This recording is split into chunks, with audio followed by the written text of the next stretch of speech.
On 2nd October of this year, BTS released a remix of the song Savage Love. Originally by music producer Josh 685 and American singer Jason Derulo. As soon as the remix was released, with the help of ARMY, the song rose to number 1 on the US Billboard Hot 100, becoming the second number 1 hits for both Jason Derulo and BTS, as well as Josh 685's first chart topper.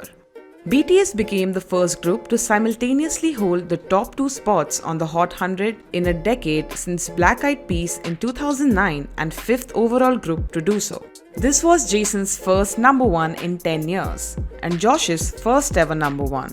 BTS on the other hand have collected multiple number 1s with their newest song Dynamite. So it was quite obvious that the remix charted mostly because of BTS's success and popularity. When this news came out, Jason Derulo posted a video on TikTok celebrating the song hitting number 1. However, he did not mention BTS or Josh in this video, without whom this wouldn't be possible. Even the song playing in the TikTok video is the original version and not the BTS remix. BTS fans are not happy with this. BTS are constantly used for clout by other people and artists, and this time was no different. The only way Jason was able to hit number 1 in 10 years is because of BTS's involvement with the song. But he did not give them any credit for that. After this issue blew up, Jason added a comment on this TikTok video saying, "Big love to BTS and Josh. Wish you guys were here to celebrate with us." And also posted the TikTok video on Twitter with the same caption. Jason also appeared on The Ellen Show and spoke about BTS. But his words seemed like the only reason he cared about BTS was because of their fandom power. Were you a BTS fan? How did that come about? You know, I actually met them a couple of years ago, and they walked up to me, and they told me how much they appreciate my work and whatnot. And it was great, but I didn't know who they were at that moment yet.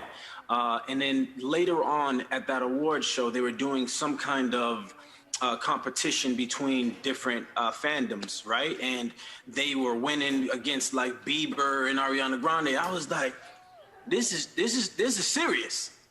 Yeah. A couple of years later, I mean, we have this song together, and I think it's amazing, that two different people from all over the world, right? I mean, you have Josh that's from New Zealand, you have myself, American, and you have this massive K-pop group, and you put them all together. I think it's amazing. Yeah. This is not the first time Jason did this though. Before the release of the song Savage Love, Josh 685 had originally posted the instrumental titled Lagged Siren Beat to YouTube in 2019.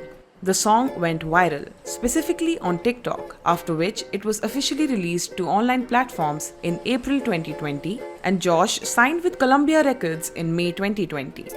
On 11th May, Jason teased Savage Love, which was built off of a sample of Lagged Siren Beat. However, Jason did not credit Josh, nor did he obtain the clearance for the sample. This sparked widespread backlash and calls for Jason to properly clear the sample and credit Josh.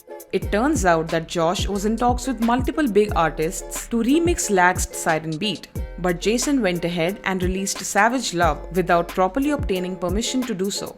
However, in June, the song was officially released as Savage Love, with Josh having allowed Jason to use the sample. But people still believe that Josh was somehow bullied into this and could have possibly collaborated with a bigger artist. And that's all I have for this video. Please make sure you hit the subscribe button for more K-pop based content. Thanks for watching.